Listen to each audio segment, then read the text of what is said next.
What's up, everybody? Welcome back to the channel. I'm glad you're back, by the way, because I got something to tell you.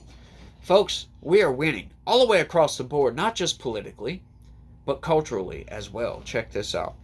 Columbia University agrees to pay more than $220 million in deal with Trump to restore federal funding. Yeah, they wanted their federal funding back. They wanted their research grants back.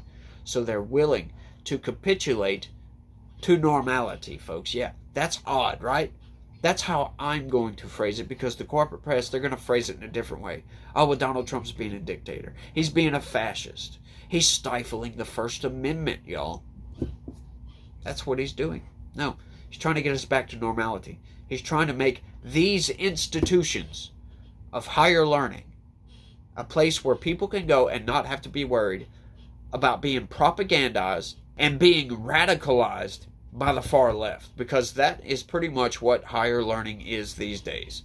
Unless it's some small community college, but even it's still bad in some of those places. You go to college, you're going to be radicalized by the left. It's almost a guarantee. You have to be diligent to not be radicalized by the far leftist dogma that they try to make you believe. They try to force their beliefs onto you. And it's all the way across the board, folks. It's not just with the other students. It's the professors. And that's the thing, folks. They're manipulating these, I'm not going to call them children, but they're young people still. They manipulate these young people because they're older, wiser adults. They're professors, for crying out loud. These kids look up to these professors. They think that they're wise, so they're going to listen to them, and they can be persuaded by the arguments, folks. And it's a bunch of nonsense, but Trump is winning all the way across the board. Let's get into it. Columbia University had announced Wednesday it had reached a deal with the Trump administration to pay more than $220 million to the federal government to restore federal research money that was canceled in the name of combating anti-Semitism on campus. So if you were wondering where Columbia, at least, you were wondering where their loyalties lie, it's with money. They don't care about signaling their virtue at all. They'll tell you, oh, well, we're blah, blah, blah. Yeah, they don't care about that. They just care about money. Under the agreement, the Ivy League school will pay a $200 million settlement over 3 years, the university said. It will also pay $21 million to resolve alleged civil rights violations against Jewish employees that occurred following the October 7, 2023 Hamas attack on Israel, the White House said. That's fascinating, because why would anything happen at Columbia that would endanger the lives or violate the civil rights against employees at an American college? That's fascinating, because there's deranged students there that were radicalized by deranged professors, that they think they can just go and riot. They can be Nazis, if you will. The school has been threatened with the potential loss of billions of dollars in government support, including more than $400 million in grants canceled earlier this year. The administration pulled the funding because of what it described as the university's failure to squelch anti-Semitism on campus during the Israel-Hamas war. I love how they try to put the blame all off on the administration as if to deny reality. Oh, it's what the administration said happened. I love how they do that. It's a manipulation tactic, and I call it micro-manipulation, because it's just, oh, the federal government said this happened. It happened. It's either it happened or it didn't happen, and it happened. They can't just say it, oh, well, this happened. You can't just say that the federal government says this happened, as if to imply that it did not, as if to imply that the federal government is lying. You're being manipulated. Columbia has since agreed to a series of demands laid out by the Republican administration, including overhauling the university's students' disciplinary process and applying a contentious, federally endorsed definition of anti-Semitism not only to teaching but to disciplinary committee that has been investigating students critical of Israel. Wednesday's agreement, which does not include an admission of wrongdoing, codifies those reforms while preserving the university's autonomy, Shipman said. The pact comes after months of uncertainty and fraught negotiations at the more than 270-year-old university. It was among the first targets of Trump's crackdown on pro-Palestine campus protests and on colleges that he asserts have allowed Jewish students to be threatened and harassed. There you go. Once again, manipulating you. No, these students were threatened and they were harassed. Now look, I don't like this whole thing that Trump's doing with the anti-Semitism. Like, he's going way too hard with it, right? Like, people have the right to not like Jewish people, right? You might think it's disgusting, and I might think it's disgusting to hate anybody. But people have the right to feel however the hell they want to. And if they want to go to college, they have the right to go to college. And you cannot stop them from doing that. But Donald Trump, he is trying to put his finger on the scale to try to get the scales back even, folks. Over the past, I don't know how long, it's probably been 30, 40, 50 years, the scales have been tipped in the direction of the left. The left has captured all these institutions, and Donald Trump said enough is enough. He's putting his finger back on the scale going the other way, right? And he's doing a good job. Like I said, I don't really care about the whole anti-Semitism thing.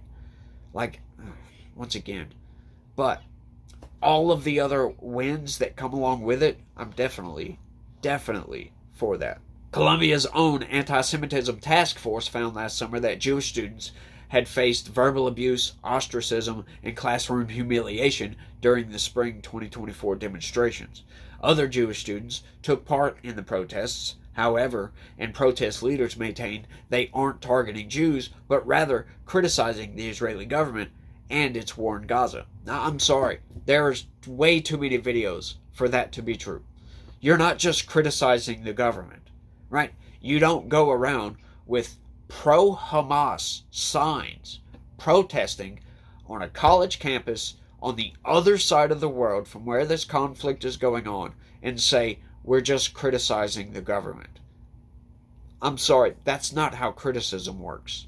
No, you are wanting to cause chaos. That's what these people are doing. Once again, we found evidence that these protests were funded by the far left. There's many tactics that they recruit a lot of college students. Like, these protests is a gigantic recruitment seminar, if you will. It's wild. It really is. Columbia's leadership, a revolving door of 3 interim presidents in the last year, has declared that the campus climate needs to change. That ain't no lie. Also in the settlement is an agreement to ask prospective international students questions designed to elicit their reasons for wishing to study in the United States, and establishes processes to make sure all students are committed to civil discourse.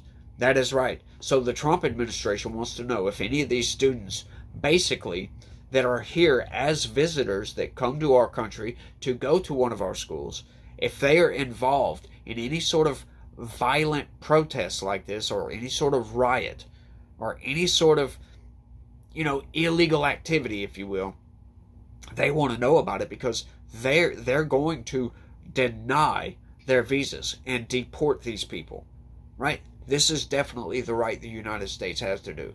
And these visas have been abused for so long. I'm glad the Trump administration is doing this. Once again, the left can whinge all they want to. They can call it stifling free speech.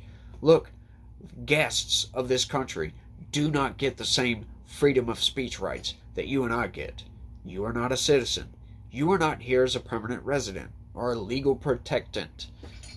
You do not get the same First Amendment rights. You don't get the same rights that anybody gets. Like, you're just a visitor. These people must remember that. But they don't. They forget it all the time.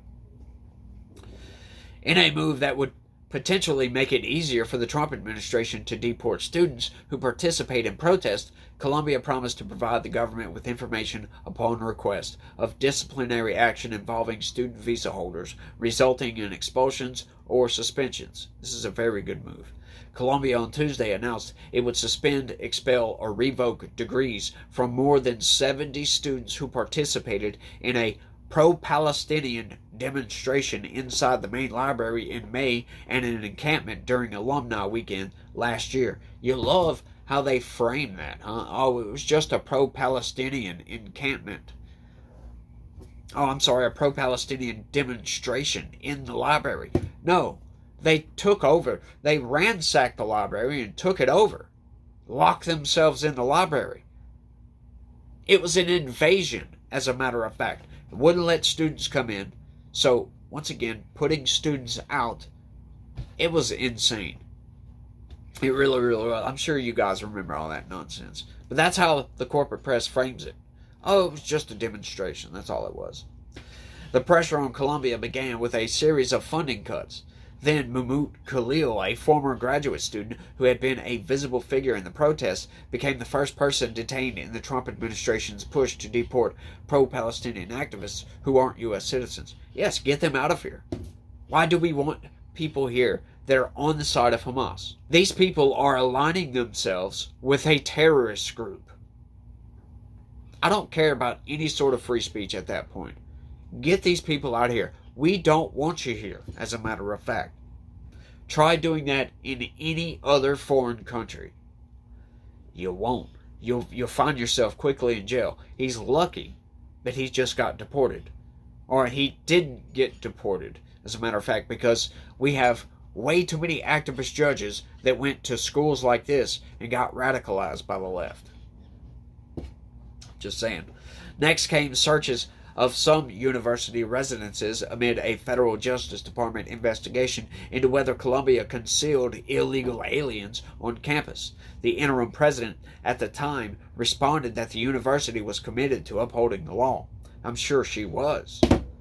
I'm sure they all are committed to that. But what are they actually committed to? Money, folks. And that is clear by that deal. They're just committed to money. They don't care about upholding the law. If they did, the first signal that any of these Jewish students were being abused, harassed, anything like that, they would have taken disciplinary action. They would have shut them protests down and sent everybody home. But did they do that? No, they did not do that, folks. As a matter of fact, they spurred on those protests. They kept them going. They said, you can continue to take over this building. It was fascinating. Didn't want police to come in and break it up. None of that stuff. But what Trump is doing right now is necessary. Do I like all of it? No. Like I said, some of the anti-Semitism stuff, look, I get it. You have the right to hate the Jews. Look, I'm sorry. I don't. I think it's the Holy Land. Israel's the Holy Land. Right? I have my criticisms. But, you know, calling one of these protests just, oh, we're just criticizing the government. No, what I do is criticizing the Israeli government by saying, look, they need to chill the F out with killing all these civilians. They really, really do. They need to go about conducting this war in a different fashion than what they're doing right now. Because currently, there's way too much death and way too much destruction for my taste.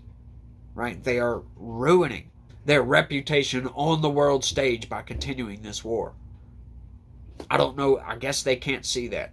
Or maybe they can, because I don't know about you guys, but I imagine during the course of this video, you've probably seen an ad pop up of something about supporting Israel.